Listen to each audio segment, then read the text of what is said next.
In this video, we will be discussing the difference between Wicca and pagan beliefs and why they are often confused with each other. Well, you're not alone. These two terms are frequently used interchangeably in casual conversation, creating a cloud of misconception that we're about to dispel. Firstly, let's get something straight. Wicca and paganism, though often mistaken for being synonymous, are actually distinct spiritual paths. It's like saying a square is a rectangle, but a rectangle isn't always a square. In the same vein, Wicca can be considered a form of paganism, but not all pagans are Wiccans. Let's dive a little deeper. The term pagan is an umbrella term, encompassing a variety of spiritual beliefs and practices that are not part of the world's main religions. It's a broad category, much like calling a group of people sports fans. They could be fans of any sport, right? Similarly, being a pagan doesn't pin you down to one particular belief system. Now enter Wicca. Wicca is a more specific spiritual path, falling under the broad umbrella of paganism, just like soccer fans fall under the umbrella of sports fans. Wiccan beliefs and practices are rooted in reverence for nature, celebration of seasonal cycles, and the veneration of both a god and a goddess. But here's where people get tripped up. Both Wicca and paganism fall under the even larger umbrella term of neo-paganism. Neo-paganism refers to a collection of contemporary religious movements influenced by or claiming to be derived from the various historical pagan beliefs of pre-modern Europe. So are all Wiccans pagans? Yes. Are all pagans Wiccans? No. Are they both forms of neo-paganism? Absolutely. But that's not the whole story. Each has its own unique practices, traditions, and beliefs that set them apart from each other. Remember, it's easy to lump things together when they share similarities, but it's the differences that make each path unique and special. As they say, the devil is in the details, and the details reveal that Wicca and paganism are unique in their own ways. Dive into the ancient world of paganism, a path as diverse as the people who walk it. Paganism, much like a river with countless tributaries, is a spiritual journey that branches out in myriad directions. Each tributary represents a different tradition, culture, or geographical location, but they all converge into the vast ocean of pagan beliefs. So what are these beliefs that make paganism a spiritual beacon for many? At the heart of paganism lies a deep respect and reverence for nature. Pagans perceive the earth not just as a mere dwelling place, but as a living entity that nurtures and sustains us. This profound connection with nature is evident in their rituals and celebrations, often timed with the changing seasons and lunar cycles. Now, let's delve a bit deeper. Paganism is known for its polytheistic nature, meaning pagans often worship a pantheon of deities rather than a single god. These deities, often derived from ancient mythologies, embody different aspects of the natural world and human experience. They represent the balance of masculine and feminine, light and dark, creation and destruction, the dualities that exist in the universe. But here's where it gets even more interesting. Paganism isn't confined to a single doctrine or holy book. Rather, it's a spiritual pathway that is highly individualistic and flexible. The beliefs and practices can vary greatly depending on one's cultural background, personal experiences, and geographical location.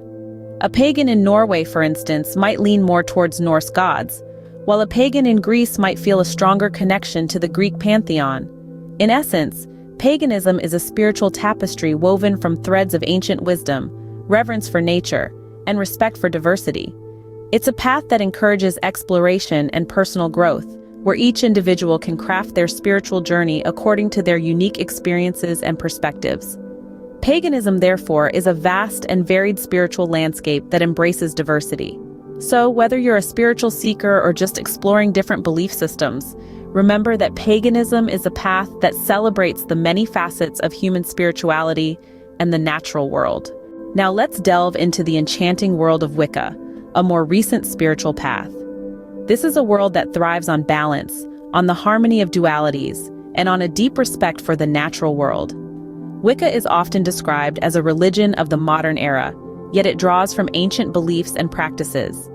It is primarily duotheistic, venerating a goddess and a god, often referred to as the triple goddess and the horned god. These two deities are seen as complementary equals, each embodying feminine and masculine energies that are present in all of us and in the world around us. But the duotheistic nature of Wicca doesn't limit its followers from recognizing other gods and goddesses. Rather, it allows for a broad and inclusive perspective. Many Wiccans also honor the elements of earth, air, fire, and water, seeing them as essential forces that shape our lives and our world. Now let's talk about rituals. They play an integral part in Wicca. Rituals are not just symbolic acts, but ways to connect with the divine and the natural world. They can include anything from spellcasting to seasonal celebrations known as sabbats.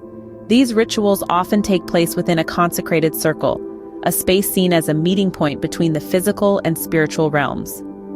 Wicca is more structured than paganism in many ways. It has a set of guiding principles known as the Wiccan Rede and the Rule of Three, which advise on ethical conduct.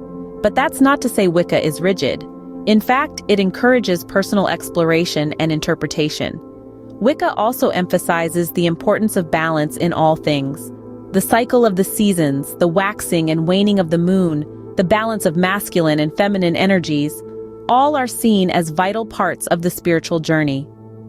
Wicca, as we see, is a structured spiritual path that balances reverence for nature with ritualistic practice. It's a path that invites us to explore, to learn, and to grow, always reminding us of our connection to the natural world and the divine within. With a basic understanding of both paths, we can now delve into the key differences and similarities between Wicca and pagan beliefs. Let's begin with the deities. Wicca traditionally recognizes the duality of divinity, with a goddess and god often representing the feminine and masculine aspects of nature. This concept is fluid, however, and may vary among Wiccan practitioners. On the other hand, paganism is an umbrella term encompassing a variety of beliefs, many of which are polytheistic. Pagans might venerate a pantheon of gods and goddesses from ancient cultures, or they might honor ancestral spirits or the spirits of the land. Now let's talk about spirituality. Both Wicca and paganism celebrate the spiritual connection between humans and the natural world. However, the approach to this connection differs. Wiccans often incorporate magic and ritual into their spiritual practices, using these tools to connect with the divine and effect change in the physical world. Pagans, while not necessarily opposed to magic, tend to focus more on honoring their deities and cultivating a relationship with the natural world through ritual, meditation, and other practices. As for the structure of their practices, Wicca has a more formalized system with established rituals and celebrations, known as sabbats and esbats, that follow the cycles of the moon and the seasons. Paganism, being more diverse, doesn't have a universal set of practices. The structure of a pagan's practice can be influenced by their specific belief system, personal preferences, and the culture from which their beliefs originated. Despite these differences, Wicca and paganism share a reverence for nature and a recognition of the divine in the world around us. They both fall under the umbrella of neo-paganism, a modern spiritual movement that seeks to revive and reinterpret elements of ancient pre-Christian religions. In conclusion, while there are notable differences in their deities, approach to spirituality, and the structure of their practices, Wicca and paganism also share significant similarities, particularly their reverence for nature and their roots in neo-paganism. Despite their shared roots and similarities, Wicca and paganism are distinct spiritual paths with their unique beliefs and practices. Our exploration of Wicca and pagan beliefs has revealed a world of diversity and individuality in spiritual paths. As we wrap up this enlightening journey, it's worth revisiting the key points we've discussed. We unearthed that paganism, with its roots deeply embedded in ancient cultures, is a broad umbrella term that encapsulates a variety of spiritual beliefs, often centered around nature and the divine in all things. It's a path that values diversity, honors the earth, and acknowledges multiple gods and goddesses. On the other hand, Wicca, a relatively newer path, is a specific subset of paganism. It was popularized in the mid-20th century by Gerald Gardner. Wicca is a structured belief system with its own set of principles and rituals, often involving the worship of a god and goddess, and the celebration of 8 sabbats or seasonal festivals. In comparing these two spiritual pathways, we found that while they share a common reverence for nature and the divine, they differ in their structure and practices. Paganism is a broad, flexible path with no central authority or defined rituals, while Wicca has a more defined system and specific practices. But the beauty of both these paths lies in their respect for individuality and personal interpretation. Both Wicca and paganism encourage seekers to find their own way, to connect with the divine in a way that feels authentic to them. In conclusion, whether you resonate more with the broad, flexible approach of paganism or the structured, ritualistic practice of Wicca, it's important to remember that these paths are about seeking a deeper connection with the world around you, with the divine, and ultimately, with yourself. So as we close this chapter of our exploration, let's keep in mind the unique qualities, differences, and similarities that Wicca and paganism offer to spiritual seekers. Remember, spirituality is a personal journey, and whether you walk the path of Wicca, paganism, or another, it is your journey to define.